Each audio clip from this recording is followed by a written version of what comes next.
China's new HMPV virus is making headlines. But is it truly the global threat the media is portraying? Or just another example of the media inflating a health crisis for financial and political gain? We've seen this playbook before, haven't we? The media's power to create panic is nothing new.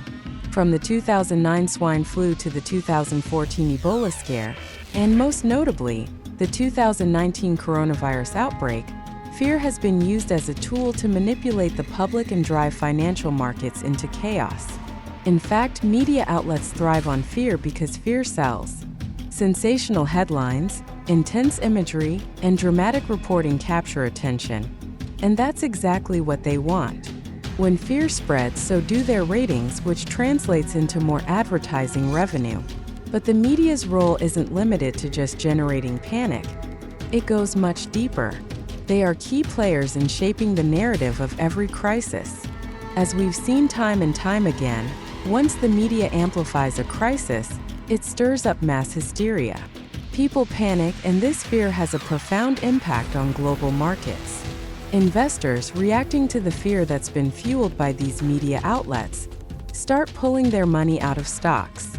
The result? Massive stock market drops, wiping out billions in value and leaving everyday people with fewer assets and less financial security. The rich, on the other hand, often benefit from the turmoil. Large corporations and hedge funds, with insider knowledge and access to resources, can weather the storm while capitalizing on the volatility, buying up assets at rock-bottom prices. It's a system that enriches the wealthy while leaving the middle and lower classes in financial peril.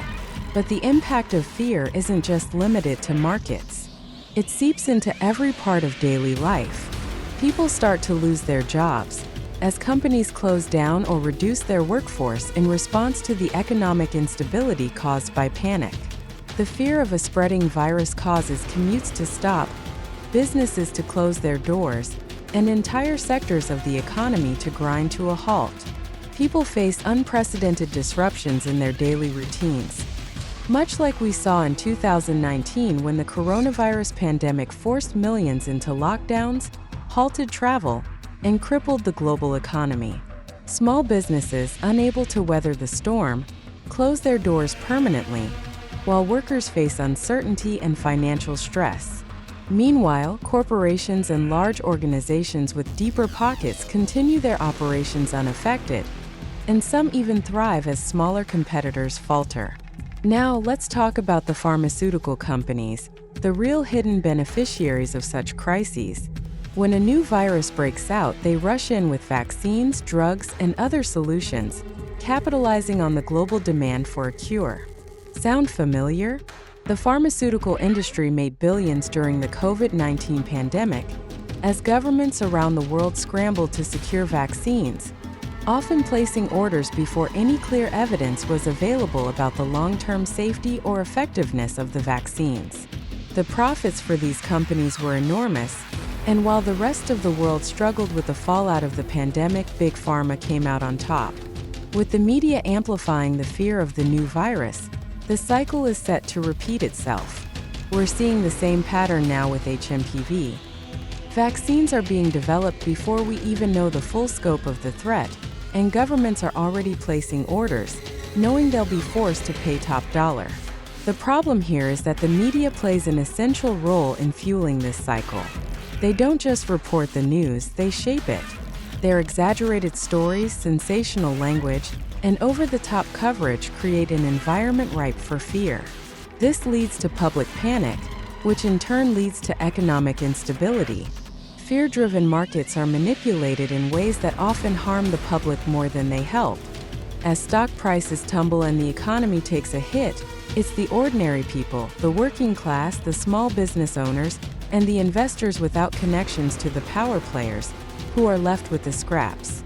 And while the virus itself may eventually fade from the headlines, as most pandemics do, the profits made from the fear remain.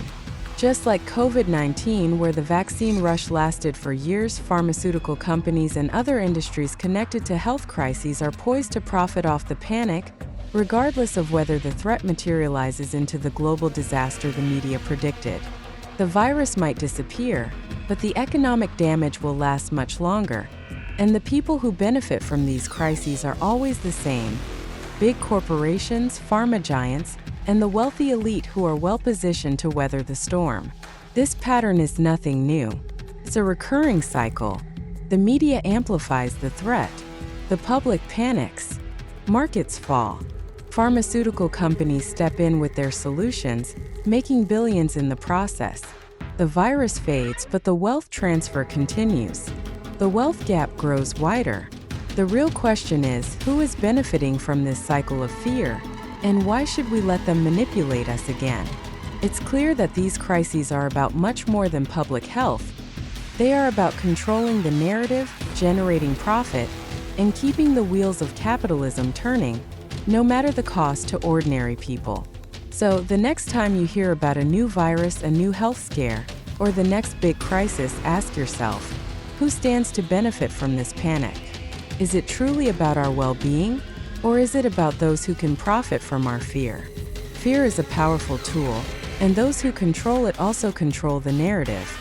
The real question is whether we, the public, will continue to allow ourselves to be manipulated by those who profit from our fear and suffering.